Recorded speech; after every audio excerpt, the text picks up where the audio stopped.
చెప్తే అందులో ఒక్కటి మినహా అన్ని కూడా రాంగ్ గానే చెప్పాయి ఎగ్జిట్ పోల్స్ లో కూడా. సో ఏంటి అసలు మెయిన్ ఫ్యాక్టర్ ఏంటి విజయ్ ని కన్సిడర్ చేయడానికి అక్కడి ప్రజలు? అంటే మనకు వీళ్ళు మన యాక్సెస్ పోల్ 80 నుంచి 120 దాకా రావచ్చు అని చెప్పి వాళ్ళు చెప్పారు. కాబట్టి ఒక సర్వే మాత్రం మనకి ఎగ్జిట్ పోల్ బహుశా విజయ్కి వస్తున్నాడు అని చెప్పారు వాళ్ళు. కాబట్టి మనం కంప్లీట్ ఇగ్నోర్ చేయడానికి వీల్లేదు. రెండవ విషయం ఏంటంటే ఈ రోజు ఈ ద్రావిడియన్ పాలిటిక్స్ కి అతీతంగా, అంటే డిఎంకే కావచ్చు, ఏఐడికే కావచ్చు, దీనికి అతీతంగా ఇప్పటి తరం అంటే జెన్ జీ అందామా, జెన్ ఎక్స్ అందామా, వీళ్ళు ఈ ద్రావిడియన్ పాలిటిక్స్ కి నుంచి భిన్నంగా వాళ్ళు ఆలోచన చేస్తున్నారు. అలసిపోయారు ఈ ద్రావిడియన్ పాలిటిక్స్.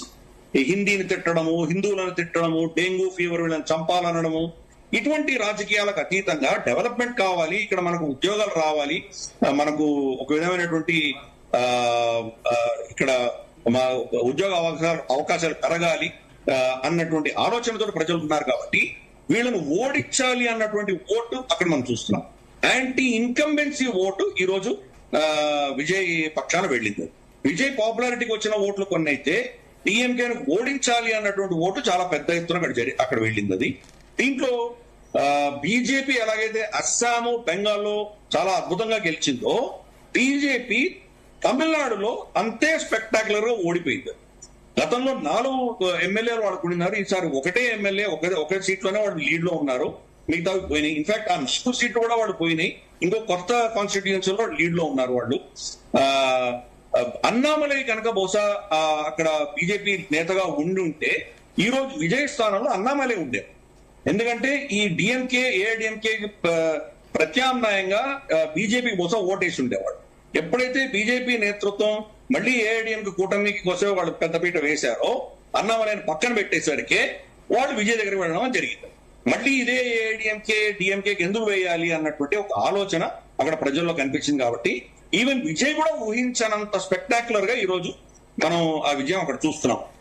బహుశా ఆయనే ఎవరికి చిన్న చిన్న పార్టీలు పట్టాల్ మక్కల్ కక్షి లాంటివో లేదా కమ్యూనిస్ట్ పార్టీ ఎవరో చిన్న చిన్న పార్టీలు ఒక 3-4 ఈ 2 కూటమిల నుంచి బయటకు వచ్చి ఆయన సపోర్ట్ చేస్తే ఆయన ప్రభుత్వం ఏర్పాటు చేయగలిగిన పరిస్థితికి వచ్చారు. అది కాబట్టి అక్కడ యాంటీ ఇన్కంబెన్సీ ఒకటి, డిఎంకే పార్టీ చేసినటువంటి దౌర్జన్యము, మహిళల పట్ల వాళ్ళు చేసినటువంటి అరాచకాలు, అలాగే వాళ్ళు చేసినటువంటి ఈ కారు కూతులన్నీ కూడాను డెంగ్యూ ఫీవర్ చంపాలి అనడము, ఇవన్నీ కూడా వాళ్ళకి బెడిసికొట్టినాయి. అన్నిటికంటే కీలకమైంది ఏంటంటే కనుక ద్రవిడియన్ భావజాలం ఉన్నటువంటి ఆ పార్టీలకు అతీతంగా వాళ్ళు ఒక డెవలప్మెంట్ దృష్ట్యా వెళ్ళాలి అన్నటువంటి, పారదర్శకంగా చూడాలన్నటువంటి ఒక ఆలోచన వాళ్ళలో మనం చూస్తున్నాము. విజయ్ ఎక్కడ కూడాను ఈ ద్రవిడియన్ ఐడియాలజీ తీసుకురాలేదు.